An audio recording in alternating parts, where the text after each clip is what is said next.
C drive ಪೂರ್ತಿ ತುಂಬಿತ್ತಂದ್ರೆ ಅದರೊಳಗಿನ ಸ್ಪೇಸ್ನ ಯಾವ ರೀತಿ ಫ್ರೀ ಮಾಡ್ಬೇಕು ಈ ವಿಡಿಯೋದಾಗ ಕಂಪ್ಲೀಟಾಗಿ ತಿಳಿಸ್ಕೊಡ್ತೀನಿ. ಇದನ್ನು ಸ್ಟೆಪ್ ಬೈ ಸ್ಟೆಪ್ ಏನೇನು ಮಾಡ್ಬೇಕನ್ನೋ ಕಂಪ್ಲೀಟ್ ಪ್ರೊಸೆಸ್ನ ಹೇಳ್ತೀನಿ. ನೀವು 10ರಿಂದ 15 GB ಆದರೂ ಕ್ಲಿಯರ್ ಮಾಡ್ತೀರಿ, ಅದಕ್ಕಿಂತ ಜಾಸ್ತಿನೇ ಮಾಡ್ತೀರಿ. ಅದ್ರ ಕಡಿಮೆ ಅಂದ್ರೆ 10 GB ಫ್ರೀ ಆಗೇ ಆಗ್ತೈತಿ. ಅದು ಯಾವ ರೀತಿ ಮಾಡ್ಬೇಕಂತ ಈಗ ಈ ವಿಡಿಯೋದಾಗ ತಿಳಿಸ್ಕೊಡ್ತೀನಿ. ವಿಡಿಯೋ ಸ್ಕಿಪ್ ಮಾಡ್ಲಾರ್ದೆ ನೋಡ್ರಿ, ಬರ್ರಿ ವಿಡಿಯೋ ಸ್ಟಾರ್ಟ್ ಮಾಡಮ್ಮ.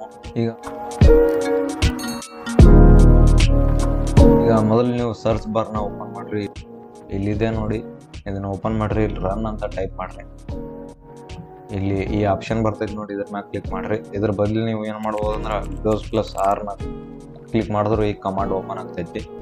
ಈಗ ಇಲ್ಲಿ ಪರ್ಸೆಂಟೇಜ್ ಟೆಂಪ್ ಅಂತ ಸರ್ಚ್ ಮಾಡ್ರಿ, ಮತ್ತೆ ಒಂದು ಪರ್ಸೆಂಟೇಜ್ ಹಾಕ್ರಿ. ಈಗ ಓಕೆ ಅಂತ ಕೊಡ್ರಿ.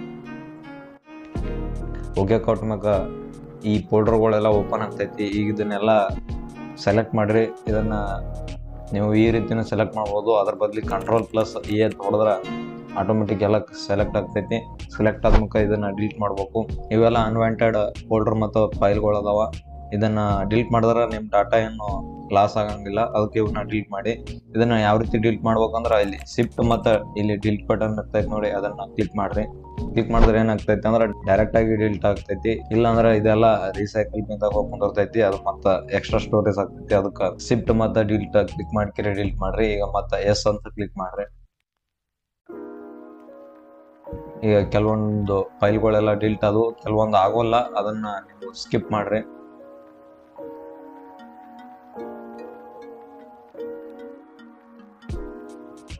ಈಗ ಯಾವ ಫೈಲ್ ಡಿಲೀಟ್ ಆಗಲ್ಲ ಅದನ್ನೆಲ್ಲ ಸ್ಕಿಪ್ ಮಾಡ್ರಿ. ಈಗ ನೋಡ್ಬೋದು ಎಷ್ಟು ಫೈಲ್ ಡಿಲೀಟ್ ಆಗಲಿಲ್ಲ. ಇದನ್ನ ಅಷ್ಟೇ ಬಿಡ್ರಿ. ಈಗ ಮತ್ತೆ ನಾ ದಿಸ್ PC ಓಪನ್ ಮಾಡ್ತೀನಿ. ನೋಡ್ಬೋದು ಮೊದಲ ಬರೀ 140 GB ಖಾಲಿ ಇತ್ತು. ಈಗ 156 ಆಗೈತಿ. 16 GB ಎಕ್ಸ್ಟ್ರಾ ಸ್ಪೇಸ್ ನಮ್ಗೆ ಉಳಿತು. ಈಗ ನೆಕ್ಸ್ಟ್ ಏನ್ ಮಾಡ್ಬೇಕಂದ್ರೆ ಮತ್ತೆ ಇದನ್ನ ಕ್ಲೋಸ್ ಮಾಡ್ರಿ. Windows+R ಆದ್ರೂ ಕ್ಲಿಕ್ ಮಾಡ್ರಿ. ಇಲ್ಲಿ ಸರ್ಚ್ ಬಾರ್ ಮೇಲೆ ಕ್ಲಿಕ್ ಮಾಡಿ ರನ್ ಕಮಾಂಡ್ನ ಓಪನ್ ಮಾಡ್ರಿ. ಓಪನ್ ಮಾಡಿದ್ಮೇಲೆ ಇಲ್ಲಿ ಮತ್ತೆ ಟೆಂಪ್ ಅಂತ ಸರ್ಚ್ ಮಾಡ್ರಿ ಈ ಸಲ.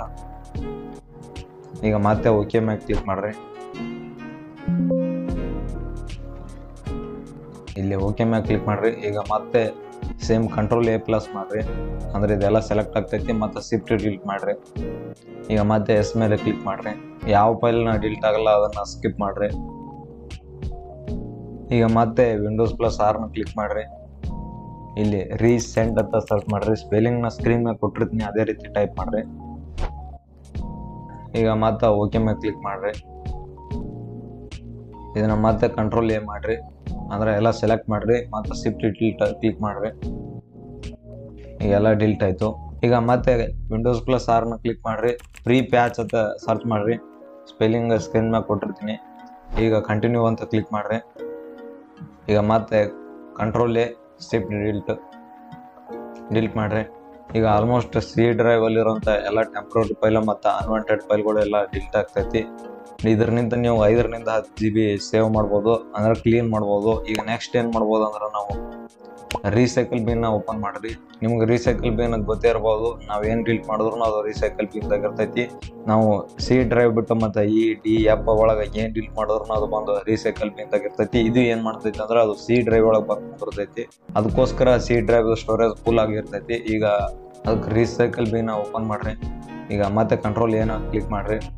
ಈಗ ಮತ್ತೆ ಡಿಲೀಟ್ ಅಂತ ಕ್ಲಿಕ್ ಮಾಡ್ರಿ, ಅಂದ್ರೆ ಇದೆಲ್ಲ ಮತ್ತೆ ಡಿಲೀಟ್ ಆಗ್ತೈತಿ. ನೋಡ್ಬೋದು ಕಂಪ್ಲೀಟಾಗಿ ಡಿಲೀಟ್ ಆಯ್ತು. ಈಗ ಮತ್ತೆ ಏನ್ ಮಾಡ್ಬೋದು ಅಂದ್ರೆ ಕೆಲವೊಬ್ರು ಏನ್ ಮಾಡಿರ್ತಾರ ಅಂದ್ರೆ ಈ ಡೆಸ್ಕ್ಟಾಪ್ ಏನೈತಿ ಅಂದ್ರೆ ಈ ಹೋಮ್ ಸ್ಕ್ರೀನ್ ಏನೈತೆ ಇದ್ರ ಮ್ಯಾಗೆ ಫೋಲ್ಡರ್ಗಳು ಹಾಕಿರ್ತಾರ. ಇಮೇಜ್ ಫೋಲ್ಡರ್ ಆಗಿರ್ಬೋದು, ಮತ್ತೆ ಆಡಿಯೋ ಫೈಲ್ಗಳಾಗಿರ್ಬೋದು, ಮತ್ತೆ ವಿಡಿಯೋ ಫೈಲ್ಗಳಾಗಿರ್ಬೋದು, ಅದೆಲ್ಲ ಸ್ಕ್ರೀನ್ ಮ್ಯಾಗೆ ಇಟ್ಟಿರ್ತಾರ. ಅದು ಏನ್ ಮಾಡ್ತೈತಿ ಅಂದ್ರೆ ಅದು ಸಿ ಡ್ರೈವ್ ಒಳಗ ಸ್ಟೋರ್ ಆಗಿರ್ತೈತಿ. ಅದಕ್ಕೆ ಅದನ್ನ ತೆಗೆದು ನೀವು ಯಾವ್ದಾದ್ರು ಒಂದು ಡ್ರೈವ್ ಒಳಗೆ ಹಾಕ್ರಿ. ಉದಾಹರಣೆಗೆ ಇಲ್ಲಿ ಈ 2 ವಿಡಿಯೋಗಳು ಅದಾವ. ನಿಮ್ಮ ಹತ್ರ ಈ ವಿಡಿಯೋಗಳನ್ನ ಇರ್ಬೋದು, ಫೋಲ್ಡರ್ನ ಇರ್ಬೋದು. ಇದನ್ನ ಸೆಲೆಕ್ಟ್ ಮಾಡಿ. ಸೆಲೆಕ್ಟ್ ಮಾಡಿದ್ಮೇಲೆ ಇಲ್ಲಿ ಕಟ್ ಅಂತ ಇರ್ತೈತಿ ನೋಡಿ, ಕಟ್ ಅಂತ ಆಪ್ಷನ್ ಇರ್ತೈತಿ. ಅದು ಕಟ್ ಮಾಡ್ರಿ. ಕಟ್ ಮಾಡಿದ್ರೆ ದಿಸ್ PC ಓಪನ್ ಮಾಡ್ರಿ. ದಿಸ್ PC ಓಪನ್ ಮಾಡಿದ್ಮೇಲೆ ಇಲ್ಲಿ ಯಾವ್ದಾದ್ರು ಒಂದು ಡ್ರೈವ್ ಒಳಗೆ ಸೆಲೆಕ್ಟ್ ಮಾಡ್ಕೋರಿ. ಸೆಲೆಕ್ಟ್ ಮಾಡಿ ಇಲ್ಲಿ ಪೇಸ್ಟ್ ಮಾಡ್ರಿ. ಅಂದ್ರೆ ಏನಾಗ್ತೈತಿ ಅದು ಡೆಸ್ಕ್ಟಾಪ್ ಒಳಗಿರೋದು ಇಲ್ಲಿ ಈ ಡ್ರೈವ್ ಒಳಗೆ ಬಂದು ಕುಂದಿರ್ತೈತಿ. ಇದರಿಂದ ಅಲ್ಲಿದ್ದು ಸ್ಪೇಸ್ ಕ್ಲೀನ್ ಆಗ್ತೈತಿ.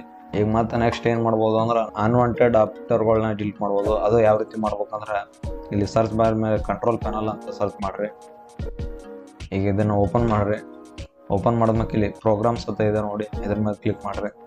ಇಲ್ಲಿ ಪ್ರೋಗ್ರಾಮ್ ಅಂಡ್ ಫ್ಯೂಚರ್ಸ್ ಅಂತ ಇದೆ ನೋಡಿ, ಇದ್ರ ಮ್ಯಾಗ ಕ್ಲಿಕ್ ಮಾಡ್ರಿ. ಇದ್ರ ಮ್ಯಾಗ ಕ್ಲಿಕ್ ಮಾಡಿದ್ಮೇಲೆ ನಿಮ್ಗೆ ಯಾವ ಸಾಫ್ಟ್ವೇರ್ ಯೂಸ್ ಆಗಲ್ಲ ಅದನ್ನ ಸೆಲೆಕ್ಟ್ ಮಾಡಿ ನೀವು ಡಿಲೀಟ್ ಮಾಡ್ಬೋದು. ಈಗ ಸದ್ಯಕ್ಕೆ ನೀವು ತೋರಿಸ್ತೀನಿ. ನಾನು ಅದ್ರ ಸಾಕಷ್ಟು ವಿಡಿಯೋ ಎಡಿಟಿಂಗ್ ಸಾಫ್ಟ್ವೇರ್ ಅದಾವ, ಸಾಕಷ್ಟು ಅದ, ಭಾಳ ಇಲ್ಲ, 3 ಅದಾವ. ಅದ್ರೊಳಗೆ ಈಗ ಓಪನ್ ಶಾಟ್ ವಿಡಿಯೋ ಎಡಿಟರ್ ಅಂತ ಒಂದು ಅಪ್ಲಿಕೇಶನ್ ಐತಿ. ಇದು ನಂಗೆ ಸದ್ಯಕ್ಕೆ ಯೂಸ್ ಇಲ್ಲ. ಇದ್ರ ಮ್ಯಾಗ ಕ್ಲಿಕ್ ಮಾಡ್ತೀನಿ, ಈ ರೀತಿ ಒಂದು ಪಾಪಪ್ ಬರ್ತೈತಿ. ಈಗ ಎಸ್ ಮ್ಯಾಗ ಕ್ಲಿಕ್ ಮಾಡ್ರಿ.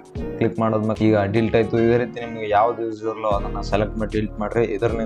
ಇದ್ರನಿಂದ ನಿಮ್ಮ ಸಿ ಡ್ರೈವ್ ಕ್ಲಿಯರ್ ಆಗ್ತೈತಿ. ಮತ್ತೆ ನೀವು ಏನ್ ಮಾಡ್ಬೋದು ಅಂದ್ರೆ ದಿಸ್ PC ನ ಓಪನ್ ಮಾಡ್ರಿ. ಇಲ್ಲಿ ಡೌನ್ಲೋಡ್ಸ್ ಅಂತ ಇರ್ತೈತಿ ನೋಡಿ, ಇದ್ರ ಮ್ಯಾಗ ಕ್ಲಿಕ್ ಮಾಡ್ರಿ. ಇದ್ರೊಳಗಿರೋ ಫೈಲ್ಗಳನ್ನ ನೀವು ಡಿಲೀಟ್ ಮಾಡ್ಬೋದು. ಅಕಸ್ಮಾತ್ ನಿಮ್ಗೆ ಯಾವ್ದಾದ್ರು ಇದು ಯೂಸ್ಫುಲ್ ಅದಾವ, ಅವು ಬೇಕಂತ ಅನ್ಸಿದ್ರ ಅದನ್ನ ಸೆಲೆಕ್ಟ್ ಮಾಡಿ ಕಟ್ ಮಾಡಿ ರೈಟ್ ಕ್ಲಿಕ್ ಮಾಡಿ ಕಟ್ ಮಾಡಿರಿ. ಕಟ್ ಮಾಡ್ಕಿರ ಬೇರೆ ಒಂದ್ ಯಾವ್ದೋ ಡ್ರೈವ್ ಒಳಗ ಅದನ್ನ ಪೇಸ್ಟ್ ಮಾಡ್ಬೋದು. ಅಕಸ್ಮಾತ್ ನಿಮ್ಗೆ ಇವು ಯಾವ ಬೇಕಾಗಿದ್ದಿಲ್ಲ ಅಂದ್ರೆ ಇವನು ಡಿಲೀಟ್ ಮಾಡ್ಬೋದು. ಮತ್ತೆ ದಿಸ್ PC ನ ಓಪನ್ ಮಾಡ್ರಿ. ಇಲ್ಲಿ ವಿಂಡೋಸ್ ಅಂತ ಇದೆ ನೋಡಿ, ಅದ್ರ ಮ್ಯಾಗ ರೈಟ್ ಕ್ಲಿಕ್ ಮಾಡ್ರಿ. ರೈಟ್ ಕ್ಲಿಕ್ ಮಾಡಿದ್ಮ್ಯಾಗ ಇಲ್ಲಿ ಪ್ರಾಪರ್ಟೀಸ್ ಅಂತ ಇದೆ ನೋಡಿ, ಅದ್ರ ಮ್ಯಾಗ ಕ್ಲಿಕ್ ಮಾಡ್ರಿ. ಕ್ಲಿಕ್ ಮಾಡಿದ್ಮ್ಯಾಗ ನಿಮ್ದು ಸ್ಟೋರೇಜ್ ಫುಲ್ ಆಗಿತ್ತಂದ್ರೆ ಇಲ್ಲಿ ಡಿಸ್ಕ್ ಕ್ಲೀನ್ ಅಪ್ ಅಂತ ಹೇಳಿ ಒಂದು ಆಪ್ಷನ್ ಬಂದಿರ್ತೈತಿ. ನಾನು ನೋಡ್ಬೋದು ಆಲ್ಮೋಸ್ಟ್ 150 GB ಖಾಲಿ ಐತಿ. ಅದಕ್ಕೋಸ್ಕರ ಇದು ನನಗೆ ಆ ಆಪ್ಷನ್ ತೋರ್ಸಲ್ಕತ್ತಿಲ್ಲ. ನಿಮ್ದು ಪೂರ್ತಿಯಾಗಿ ತುಂಬಿತ್ತಂದ್ರ ಇಲ್ಲಿ ಆ ಆಪ್ಷನ್ ಇರ್ತೈತಿ, ಅದ್ರ ಮ್ಯಾಗ ಕ್ಲಿಕ್ ಮಾಡ್ರಿ. ಕ್ಲಿಕ್ ಮಾಡಿದ್ರ ಮ್ಯಾಗ ಮತ್ತೆ ಅಲ್ಲಿ ಒಂದು ನಿಮ್ಗೆ 5 ರಿಂದ 6 GB ಕ್ಲೀನ್ ಆಗ್ತೈತಿ. ಅದ್ರ ಜೊತೆ ಮತ್ತೇನ್ ಮಾಡ್ಬೋದು ಅಂದ್ರೆ ನೀವು ಇಲ್ಲಿ ಕಂಪ್ರೆಸ್ ದಿಸ್ ಡ್ರೈವ್ ಅಂತ ಈ ಆಪ್ಷನ್ ಇದೆ ನೋಡಿ, ಇದ್ರ ಮ್ಯಾಗ ನೀವು ಕ್ಲಿಕ್ ಮಾಡ್ಬೋದು. ಇದರಿಂದ ಏನಾಗ್ತೈತಿ ಅಂದ್ರೆ ನಿಮ್ಮ ಫೈಲ್ಗಳೆಲ್ಲ ಕಂಪ್ರೆಸ್ ಆಗ್ತವೆ. ಮತ್ತೆ ಇದರಿಂದ ನೀವು 5 ರಿಂದ 6 GB ಸೇವ್ ಮಾಡ್ಬೋದು.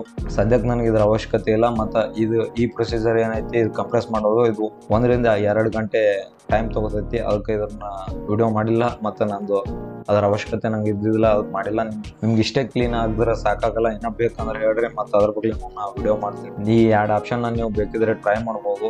ಅಕಸ್ಮಾತ್ ನಿಮ್ಗೆ ಗೊತ್ತಾಗ್ಲಿಲ್ಲ ಅಂದ್ರೆ ಹೇಳ್ರಿ, ಅದ್ರ ಬಗ್ಗೆ ನಾನು ವಿಡಿಯೋ ಮಾಡ್ತೀನಿ. ನಾವು ಇಲ್ಲಿವರೆಗೂ ಏನ್ ಮಾಡಿದೆವು ಅಂದ್ರೆ ಮೊದಲು ಟೆಂಪ್ರರಿ ಫೈಲ್ ಮತ್ತು ಅನ್ವಾಂಟೆಡ್ ಫೈಲ್ಗಳನ್ನ ಡಿಲೀಟ್ ಮಾಡಿದೆವು. ಅದಾದ್ಮೇಲೆ ರೀಸೈಕಲ್ ಬಿನ್ದಲ್ಲಿರುವಂಥ ಫೈಲ್ಗಳನ್ನ ಡಿಲೀಟ್ ಮಾಡಿದೆವು. ಅದಾದ್ಮೇಲೆ ನಮ್ಮ ಹೋಮ್ ಸ್ಕ್ರೀನ್ ಮ್ಯಾಗ ಏನೇನು ಫೈಲ್ಗಳು ಇರ್ತಾವ ಅದನ್ನ ನಾವು ಬೇರೆ ಡ್ರೈವಿಗೆ ಶಿಫ್ಟ್ ಮಾಡಿದೆವು. ಅದು ಆದ್ಮೇಲೆ ಏನ್ ಮಾಡಿದೆವು ಅಂದ್ರೆ ನಮಗೆ ಯೂಸ್ ಇಲ್ಲದೆ ಇರುವಂತ ಸಾಫ್ಟ್ವೇರ್ಗಳನ್ನ ಇನ್ಸ್ಟಾಲ್ ಮಾಡಿದೆವು. ಅದಾದ್ಮೇಲೆ ಡೌನ್ಲೋಡ್ಸ್ ಅಲ್ಲಿ ಇರುವಂತ ಫೈಲ್ಗಳನ್ನ ಬೇರೆ ಕಡೆ ಶಿಫ್ಟ್ ಮಾಡಿದೆವು. ನಾ ಯೂಸ್ ಮಾಡ್ಲಾಕತ್ತಿರೋದು ವಿಂಡೋಸ್ 11. ಈ ವಿಡಿಯೋನು ವಿಂಡೋಸ್ 11 ಯಾವ ರೀತಿ ಡಿಲೀಟ್ ಮಾಡ್ಬೇಕು ಅನ್ನೋದೈತಿ. ಆಲ್ಮೋಸ್ಟ್ ವಿಂಡೋಸ್ 10 ಒಳಗೂ ಇದೇ ರೀತಿ ಇರ್ತೈತಿ. ಇದೇ ಸೇಮ್ ಪ್ರೊಸೀಜರ್ ನೀವು ಫಾಲೋ ಮಾಡ್ಬೇಕಾಗ್ತೈತಿ.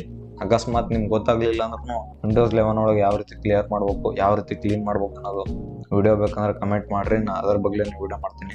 ನೀವು ಪ್ರತಿ ತಿಂಗಳಿಗೆ ಒಂದ್ಸಲ ಈ ರೀತಿ ಕ್ಲೀನ್ ಮಾಡಿದ್ರ ಅಂದ್ರೆ ಆ ಫೈಲ್ಗಳೆಲ್ಲ ಕ್ಲಿಯರ್ ಆಗಿ ನಿಮ್ ಸಿ ಡ್ರೈವ್ ಕ್ಲೀನ್ ಆಗಿರ್ತೈತಿ. ವಿಡಿಯೋ ಹೇಗ ಅನಿಸ್ತಂತ ಕಮೆಂಟ್ ಮಾಡ್ರಿ. ಮತ್ತೆ ಏನಾದ್ರು ತಿಳಿಲಿಲ್ಲ ಅಂದ್ರೆ ಕಮೆಂಟ್ ಮಾಡ್ರಿ. ಏನಾದ್ರು ಡೌಟ್ ಇದ್ರೂ ಕಮೆಂಟ್ ಮಾಡ್ರಿ. ಮುಂದಿನ ವಿಡಿಯೋದಾಗ ಸಿಗಮಿ. ಅಲ್ಲಿವರೆಗೂ ಬಾಯ್.